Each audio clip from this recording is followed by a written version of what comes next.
Now it's time for our next speaker, Senior VP at Marketing at Hybris in the USA, Cliff Conneighton. Thank you.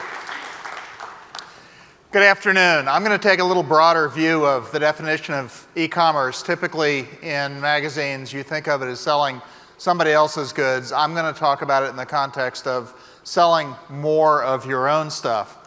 You know, we've been talking all day about the explosion of digital, but I still find it fascinating, really stunning, to look at some of the numbers.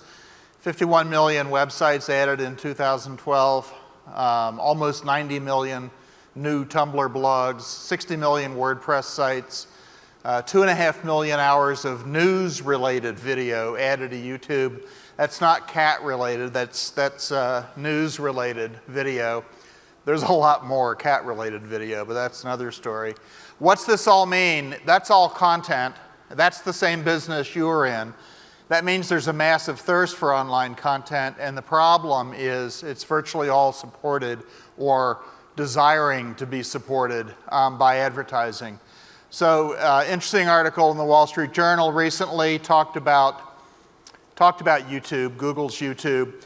More than 1 billion customers to YouTube.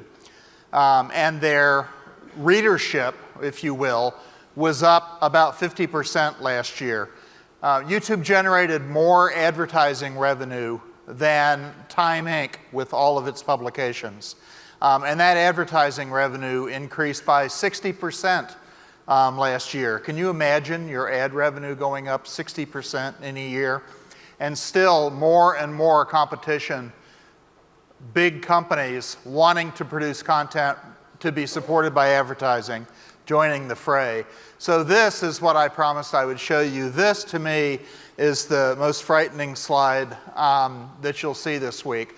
The problem is, with all of those companies wanting to support their content with advertising, the fact is that the total amount of advertising that brands are spending is barely increasing. In fact, in Europe, it's decreasing. So the math simply doesn't work over time. Too much content trying to be supported by advertising, the same content you were trying to support by advertising, and yet the total amount of advertising spend is basically barely increasing in the States, decreasing in Europe. So what that means, of course, is that you need new revenue sources. And that's where my broader definition of e-commerce comes in, because that boils down to two options. You can sell other people's stuff directly online, like Bauer's doing, or you can sell your own stuff. So I encourage the first. I agree that that's a great opportunity. I'm going to talk a little bit more about the additional opportunity of selling more of your own stuff online. You know, the facts are on the tablets that about half of Americans who are online now use a tablet, and that's tripled year over year. Most people use them very, very frequently, mostly in the evening, same time they're reading magazines. What do they do with them? They access content. I think we saw that in an earlier slide. And what's important is they are buying magazine content. In fact, if you look at the #1 purchase category on tablets, it's not stuff, it's not product in e-commerce, it's content, it's magazine content. Over half actually prefer that tablet to paper magazines, and most actually prefer a web experience on the tablet, in other words, HTML5 looking forward over a native app. And what's the conclusion? And this data was from the Online Publishing Association, and their conclusion is that tablet users are fairly willing to pay publishers for content as long as it's entertaining and highly visual, and by the way, stuff that they can't get for free elsewhere. So most of your content, as opposed to newspapers who have a different problem, fits this category. So what do we have? You've got a bunch of magazines, and what most people have been talking about, I think, is how do I take that magazine and put it on a tablet? And yes, I want to enrich that magazine. I want to make it much more interesting. I want to make it interactive. I want to do cool things on the tablet that I can't possibly do in print. But I submit you're still missing a big opportunity because that tablet is not paper. It's not an atom-free version of the magazine. That tablet is a highly interactive device, and it's alive. You know, if I sell a pair of socks, once the socks leave the store, I have no idea what's happening to them, and I certainly can't use those socks to make a connection to their wearer. But that magazine on a tablet is alive. It's interactive, not just on the tablet, but it's still interactive over the net back to you. So the question is, what do you do with that? Well, you know, and the reader will tell you, and you can observe where they're spending their time on that tablet. You can tell what articles they're reading. You can tell what they're doing. And you can match that with what they've done in the past. You can match that with what you know about them, what else they've bought, what other publications they own. In fact, you can use that to establish what I would call a perpetual digital relationship with that reader. And what do I mean by that? Let's suppose that the reader is looking at an article in a magazine about an island, about a Caribbean island. And you see that they're very interested in an island. Why not make them an offer right there, right then, in real time, for more information about the Caribbean, for more magazines you've got, or for collections of stories, or more information you've got about the Caribbean? That's the time when they're engaged, when it's relevant to them, to make them additional offers for additional content that you own that you could be selling them at that point. In fact, you can, of course, offer them more. You may have a travel guide that you could sell them, maybe in paper form, so they can carry it with them easily as they travel. And of course, at that point, you can easily sell them cruise ship travel, or airline travel, or accessories and swimsuits, and so on and so forth. The point is, you've got an interactive connection to that user that you can leverage to sell them more things that would be valuable and useful to them, make money, and enhance the brand. You know, you've got a huge amount of content sitting there with all of your publications and your history of your publications over time. There's no need to think of that content as only what I can put together in a monthly stack of curated articles. You don't have to think of it that way online. You don't have to put together a single issue online every month or every week or whatever it is and sell it that way. Because you've got the opportunity, of course, when you're online, to pull together content in a variety of ways. It doesn't cost you any more to do that. You're not necessarily having to put out one unit every month. You can take all that content and you can create any number of micro-targeted issues, if you will. You can even create bundles that are on the fly, unique to the reader at that time for what they want. You've got capabilities that go well beyond what we think of today as a magazine, or even an e-reader version of a magazine today. So how do you get there? Well, you've really got two choices. You can outsource your business to Apple or Amazon or others. And I say outsource your business, not the technology, because when you sell through these companies, as you well know, those of you who do, you can't take advantage of many of the things that I've mentioned. You can't really own the data. You can't really see what they're doing in real time. You really lose a lot of the opportunity, not to mention a lot of the money. Or you can own your own destiny. And when you own your own destiny, you've got two choices to do that. You can build it yourself, or you can leverage what we think of as a commerce platform.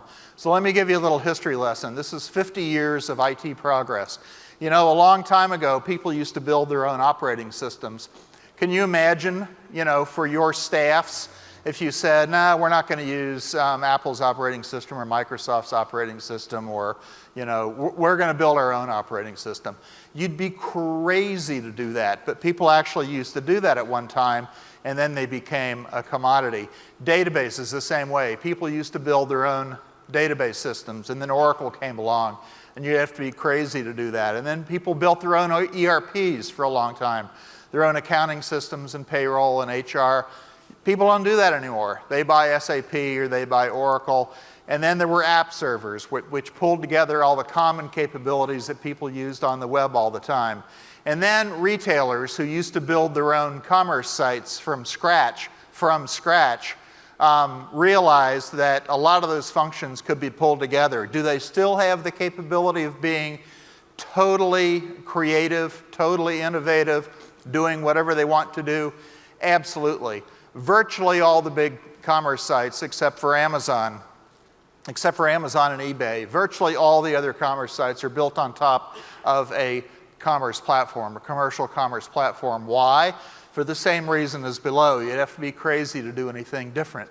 You can spend your energy innovating. And so now what we have is the opportunity to have digital commerce platforms, and that's what we offer, for example. So you want to take all that capability that's in a retail commerce platform, but then add to it that special capability that you need for digital, subscriptions and bundling and things like that. And that allows you a higher level of departure and allows you to spend your time innovating and differentiating and not reinventing the wheel all the time. So here's my advice. Here's what I suggest you do. Number one, think like a retailer. And I say that because, you know, the retailers have figured out how to sell online, how to merchandise online. 10 years ago, they didn't know how to do that. 10 years ago, they said, the way you sell online is you put up a bunch of products and you let the consumer page through them and figure out what they want to buy and buy it. That's not how successful sites work anymore in retail. They merchandise to you online. They make recommendations, cross-sells and upsells. They make special offers. They know what you've bought before. They make relevant recommendations. They merchandise to you. They're personalized. They're categorized. That's how I believe people who are trying to sell magazine content online need to think. It's not just throw something up there and hope somebody buys it, but it's merchandise to the reader. And number two, act like a magazine, because you're not a retailer. You know, you are a magazine. And so you have content that behaves differently. You have content that can be alive once you ship it out. You can watch that. You can take advantage of things that a retailer can't take advantage of when they sell a pair of socks. And you can sell subscriptions, and you can do bundling, and you can do bundling on the fly to meet a particular reader's needs at the moment. So choose a technology provider that enables you to think like a retailer but also act like a magazine. Three, you need to plan for change because we're very early in this business and nobody has figured it out yet. There isn't one company that I'm aware of that's doing all the things that I talked about. People are experimenting with it, they're getting off the ground, they're trying things, but there's a lot of room to grow in this area. And so what you need to make sure you do is not lock yourself in to one strategy or one partner, but stay flexible because it's going to be different a year or 2 years from now than it is today. And so you need to have a technology provider that allows you the flexibility to go where you need to go in the future. And finally, act now because things are moving very, very quickly. You're not going to be perfect, you're going to make mistakes, but the sooner you start realizing that there's more to that tablet than a digital version of what you've been doing all along, the better off you'll be. And so I recommend you get started and act now. And one of the reasons for that is this. You know, you have things in your refrigerator that are older than this industry. You know, we're moving very quickly, and it's time to get going right now. Okay, so just a moment about us, one slide about us. We have about 500 customers, including a number of very strong media companies, as you'll see here, B2B like Thomson Reuters, media companies like BBC, Houghton Mifflin Harcourt, Sonoma Media, other companies. But most of our business really is in retail and selling it to consumers. So we have a ton of brands that I'm sure you recognize, you know, H&M and Samsung and Levi's and Toys R Us and Galeries Lafayette, all using our technology to sell to their consumer customers. And what we can do is take that knowledge and that experience and try to apply it to what you're doing. We do have a book which is just published this week, and we have an online version which you can get on our website. And for this conference, we've got a print version available also, which you can get in our booth, which is right outside that door as soon as you leave the door on your left there. And it's called Beyond Print. So it takes all the same concepts that I talked about in this presentation and blows it out in a lot more detail and talks about how to accomplish what I've been talking about. So please feel free to stop by the booth and pick up a copy of that. And that is Hybris software. Thank you very much.